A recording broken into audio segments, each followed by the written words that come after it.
Muslim scholar in the Gambia demands for the reopening of mosque. British Mosque American slams penny appeal after child sexual allegations. And South African government eases COVID-19 restrictions as the number of infections drops. Well, these and more coming on The World Today.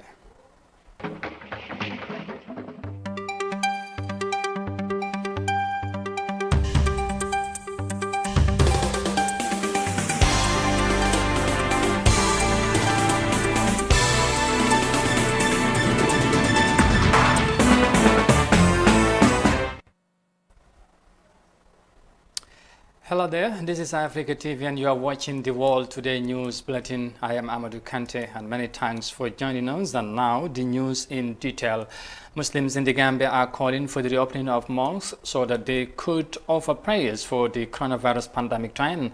The Gambia government ordered for the closure of all public places, including mosques, as part of efforts to halt the spread of the virus in the country. Omar Ahmad Toure has more in this report. Islam is the major religion in the Gambia, with 95% of the more than 2 million population being Muslims. Muslims have renewed their calls for the government to reconsider reopening their places of worship, despite the fact that community infections continue to rise. Ismail Bey, the Imam Ratib of Sukuta, said Muslims should talk to the government to allow them perform prayers in the mosque. He said he is surprised that no one is talking about the reopening of the mosque and that people should fear God and pray for this pandemic to go away. Our mosque should be given at least 30 minutes. This was what you did in the Tobaski and Ramadan. None prayed, and that is why things are so hard on us. You stop people from prayers, and prayer is what helps Muslims and it prevents them from calamity. Bey has been an imam for 46 years. He said holding an imam position is based on truth and that the truth should be prioritized over everything. He said the closure of mosque was political and of greed. Faith and belief have reduced drastically. You are saying whatever you like because of money. You are saying whatever pleases you so that the government can put something into your pocket. The Gambia reopened places of worship recently, but had then closed again after community infections from the coronavirus begin to rise. Some Muslim countries have reopened mosques for people to perform congregational prayers.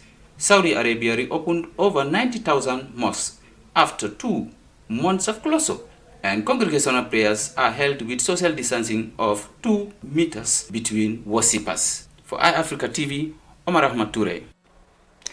A Muslim imam, they are demanding for the reopening of the mosque in the Gambia. Now, from that report, next we head to Nigeria because Nigerian small business enterprises are adopting the new operations as the government eases COVID-19 regulations. Businesses were brought to a standstill as authorities imposed the lockdown as part of measures to stem the spread of the virus in the country.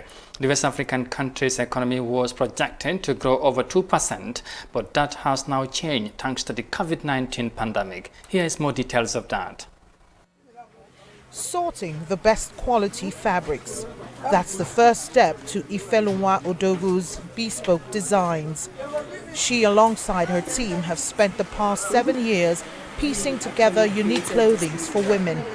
Her business records the most profit during the summer and Christmas holidays.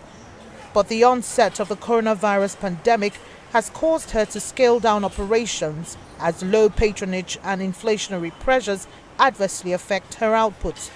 My business was shut down from March till June 1st when they eased out the lockdown. That was when we reopened. And during that period from June 1st when we opened, it's been a struggle. Things are not how they used to be because like what we do, most people don't have reasons to make a new dress now. We still make some, but not as much as we used to. The COVID-19 really slowed things down a lot. Now people are looking for food to eat. You're telling them to sew a dress. I wanted to buy cotton hairstay before COVID. The price they gave me, I said, it's too much. I don't want to buy that. How will I sell it? And my customers will complain. By the time after the COVID, wanted to buy again, the price they have added 1,500 on top. So, till now, I've not even bought the cutting hairstay because I don't know how to explain to my customers. More businesses are opening up, though with caution. As government eased lockdown measures, authorities set strict guidelines to avoid the spread of the virus. Business owners have had to adapt to the new normal. We are still doing social distancing. So like here you can see hand sanitizer, where customers come and you have to sanitize your hand. Everybody need to be on face masks. That is some of the distance that everything has not really picked up, but at least as compared to before, we'll have a difference now. Nigeria's economy was expected to grow by 2.1% in 2020, but that was before the collapse in oil prices coupled with the COVID-19 pandemic. Instead, the World Bank projects a 3.2% contraction. Small and medium-scale enterprises make up 96% of businesses in Nigeria. They employ about 84% of the workforce and contribute 48% to the nation's GDP. Now, government is keen on providing the much-needed support for such businesses in order to fast-track economic recovery. And from that report there in Nigeria, we come back home because British boxer American has criticized Penny Appeal after allegations of child sexual abuse emerged in one orphanage supported by the charity. The Penny Appeal orphanage in Yarambamba, Gambia's West Coast region, was shut down by the Gambia government on August 12 after an initial investigation found cases of child sexual abuse and exploitation at the Anasarum orphanage in Kotu. Anasarum is a local orphanage provided with funding and 285 children to take care of by Penny Appeal Gambia. The reports of child abuse and exploitation are said to have occurred in July this year. Following iAfrica's report on Thursday, former world boxing champion American, who had previously collaborated with Penny Appeal, issued a statement on social media criticizing the charity. I am horrified to hear about the allegations against Penny Appeal. I thought these guys had cleaned up their act. I have previously partnered with Penny Appeal many years ago, and we did some good work out there. But I served ties back in 2018. I had my own questions over their internal processes that never got answered. I ended up concluding the operation is deficient. When there's allegations of child abuse and nasty stuff like that, there's only one solution: shut it down immediately. Investigate allegations and, if proven to be true, bring the culprits to justice. October 2019, Penny Appeal, a Wakefield-based charity, submitted a serious incident report to the Charity Commission, which regulates the charities across England and Wales in relation to financial concerns. Last week, the UK-based charity, which established Penny Appeal Gambia, didn't respond to Africa TV email inquiries on the child abuse allegation. Instead, it issued the following statement. As an organization, protecting children and young people from harm is of the highest possible level of importance. We recognize and accept our responsibility to ensure our partners provide an environment which promotes the safety of our beneficiaries, especially young people, at all times. We are committed to demonstrating the highest standards of behavior and humanitarian practice, and thus have commissioned an immediate independent investigation into all related matters and are engaging the relevant authorities. Meanwhile, British boxer Khan said it is shocking that Penny Appeal pulled heartstrings to raise millions of pounds from the goodwill of the British people, but sadly it seems that there are little regard to protect those that donate the money, or indeed the beneficiaries that seek to serve. Khan also said that while he visited the inauguration of a Penny Appeal orphanage in the Gambia, his American foundation has no management involvement whatsoever. Khan said he is so disgusted that he has committed resources to undertake his own independent investigation to ensure the welfare needs of the children are being met. And from that development, next we move on to the matters of the COVID-19 in the Gambia, because the Gambia has so far recorded 401 recoveries since the outbreak of the COVID-19 in the country. Health experts have suggested that the number of COVID-19 cases could be minimized if people are adhering to the precautionary measures. Details of that in this report by Ndesise. The Gambia has recorded 54 new recoveries from COVID-19 on Sunday, bringing the total of recoveries to 401 since the outbreak of the virus in the country in March this year. The 120 National Situation Report released by the Ministry of Health indicated that 462 new laboratory test results were received from the Medical Research Council of the Gambia and National Public Health Laboratory. And of this, 183 new tests have been confirmed positive for COVID-19 and 18 new tests returned inconclusive. The median age of the new cases is 37 years and the age bracket ranges from 1 to 86 years. The country registered 9 new COVID-19 deaths on Sunday, bringing the total number of deaths recorded to 63. As indicated in the report, the median age of the new deaths is 65 years, and the age bracket ranges from 42 to 86 years.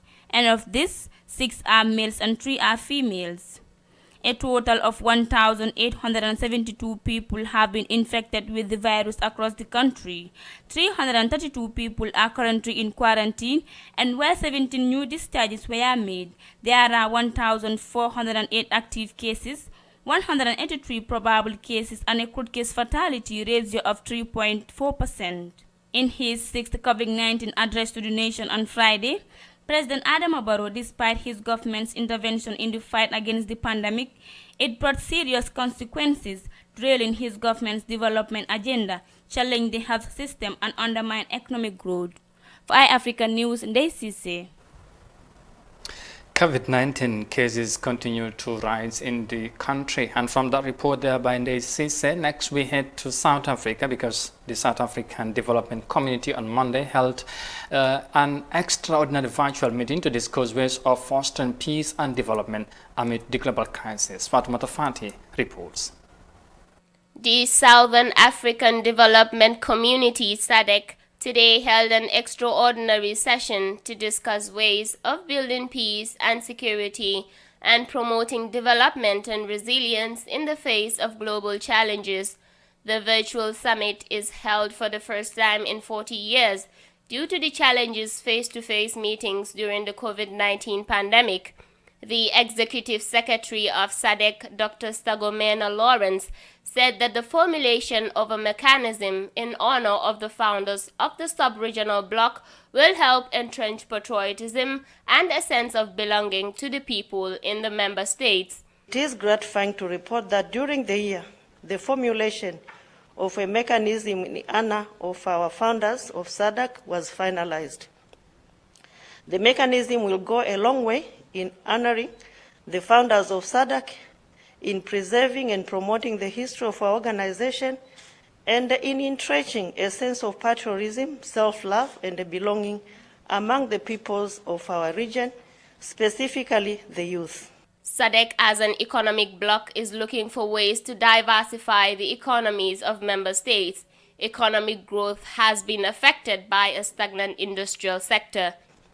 The assessment shows that the structure of SADC economies remain undiversified, with a growing dependence on natural resources and the export of unprocessed commodities characterized by a stagnant industrial sector. Natural resource-based sectors, including agriculture and mining, still account for an average of 25% of GDP. The Southern African Development Community is an intergovernmental organization established in 1992 with its headquarters in Gaborone, Botswana. SADC's aim is to further socio-economic cooperation, integration, and political security. For iAfrica TV, Fatmata Fati.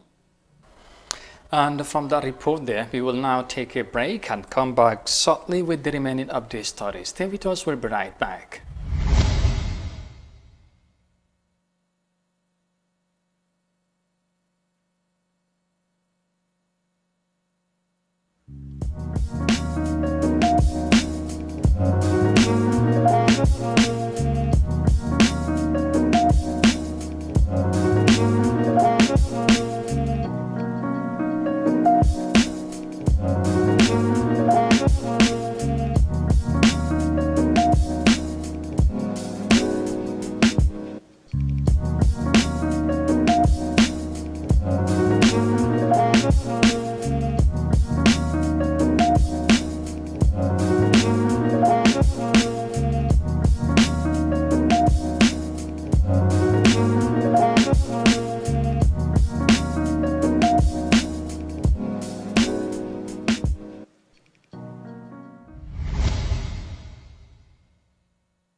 Welcome back, and you are watching the World Today News Bulletin on Africa TV. And now to the rest of the stories.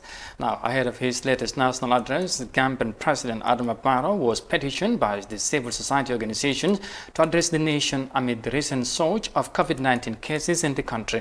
But the Gambian leader said he will only talk to the Gambians as of when the need arises. Details of that in this report by Aissatou Tamba.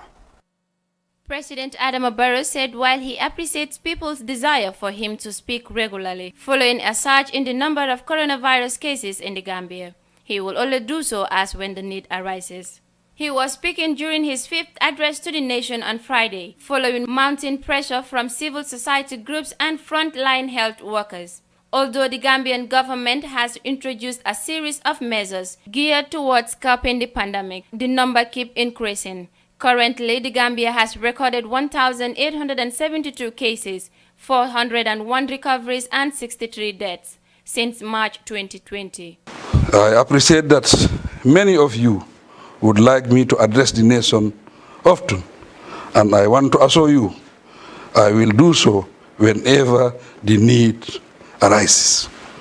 I must emphasize, however, that the most important thing is taking collective action to enforce the messages in my addresses on the pandemic and the advice by the health experts.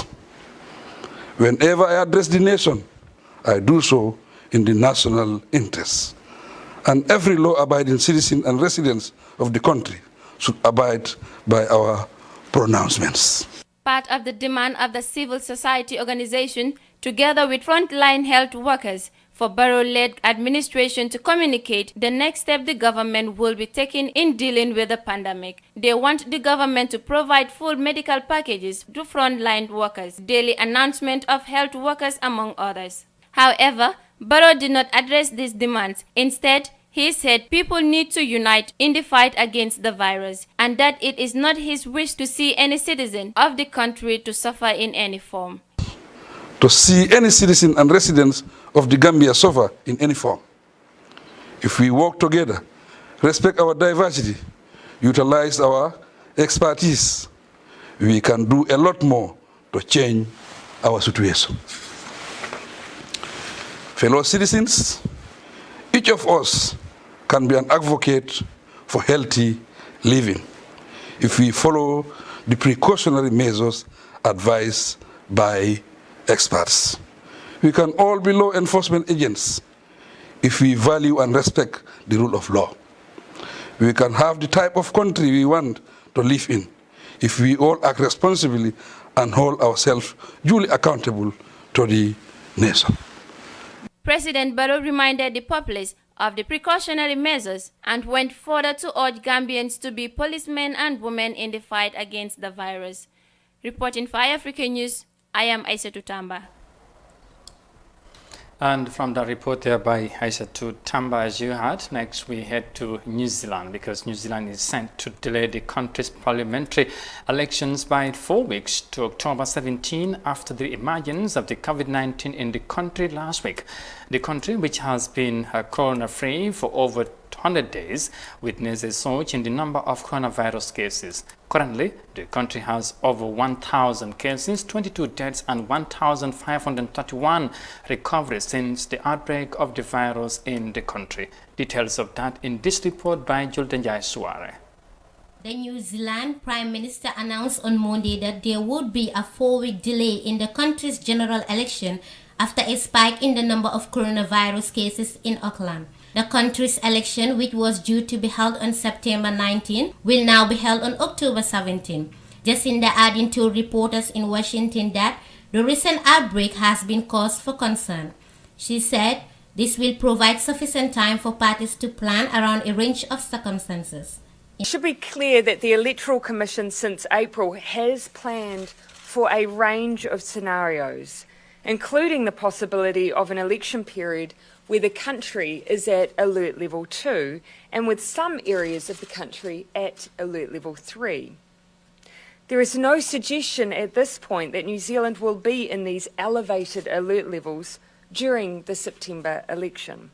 New Zealand had gone 102 days without any COVID-19 cases and life had returned to normal for most people.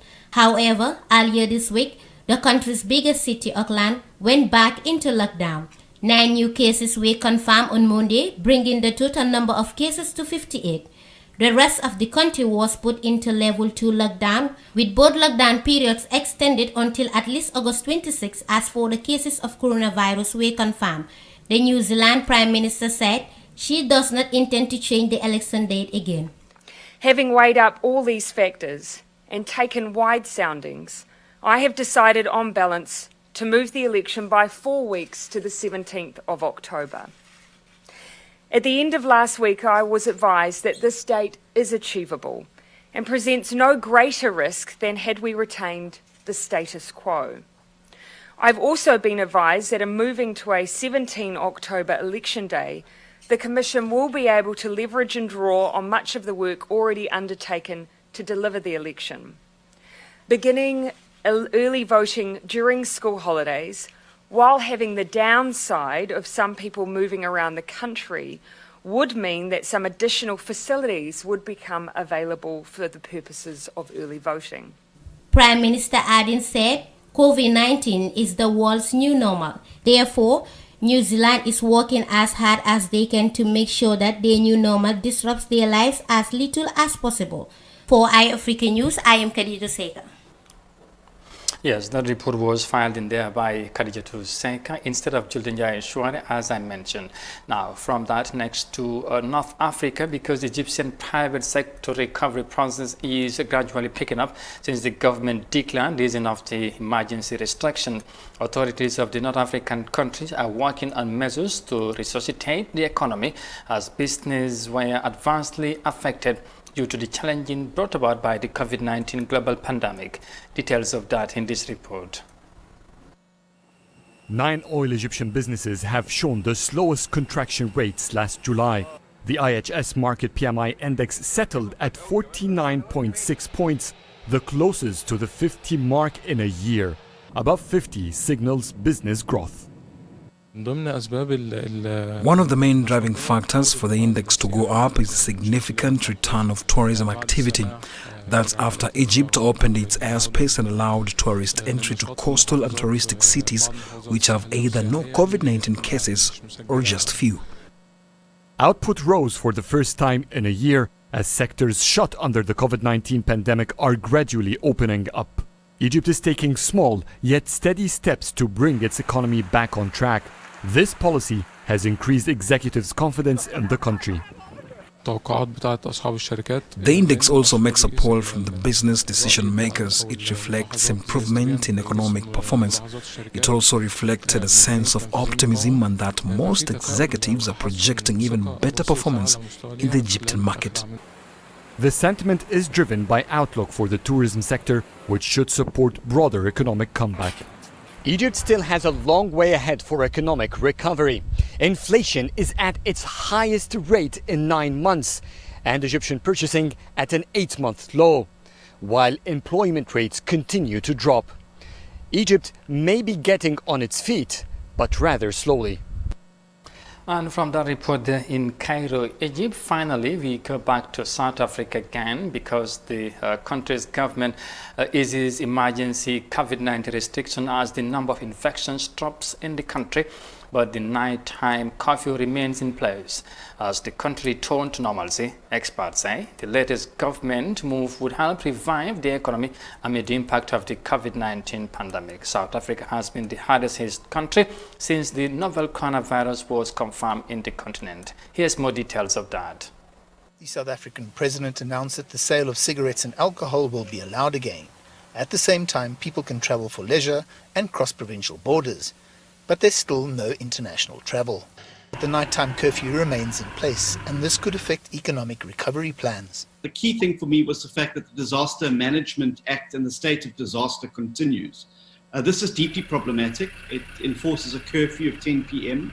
around the country, which is going to significantly hamper industrial recovery. You're already reeling with the effect of the lockdown and the restrictions, now added to the woes of load shedding.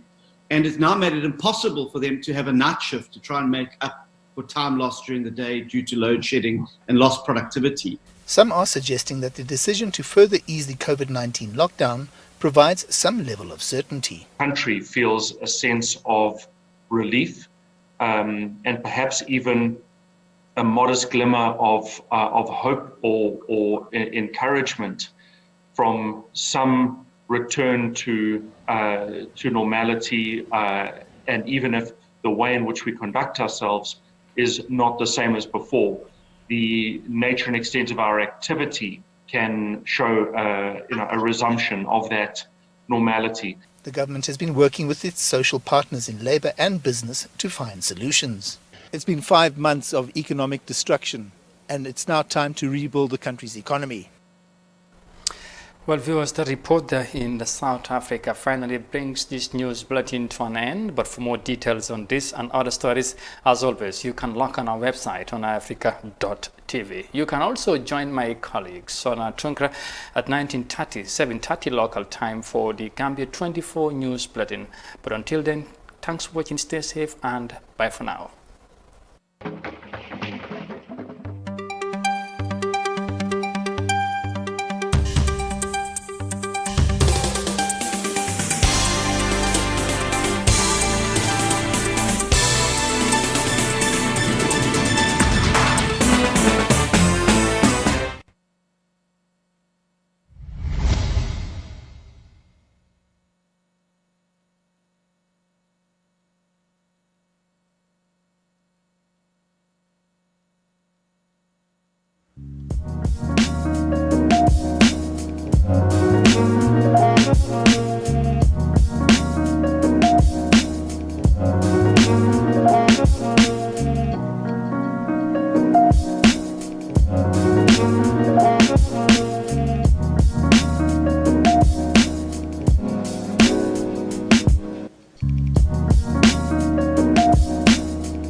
Even if you want lampican, you want Casper or Jibe. Eh, what's for Villa Banda? Could you feel like Casper or Sana? What about the smoke? What's the wrong Mamma Mandiba? Hello? Mamma, I can't drunk a parent. You couldn't bother Yendi man and Casper or a science. Ha, Bantan had a fancy. Yo, okay, Mabakuna. Abarka Bakayami. Maria. No. Ite mumudu batara no batala banko kanyadi le ka Casper o kini ete jang. Science. Ngodo. Fe malon ko balu, ya ke lo ko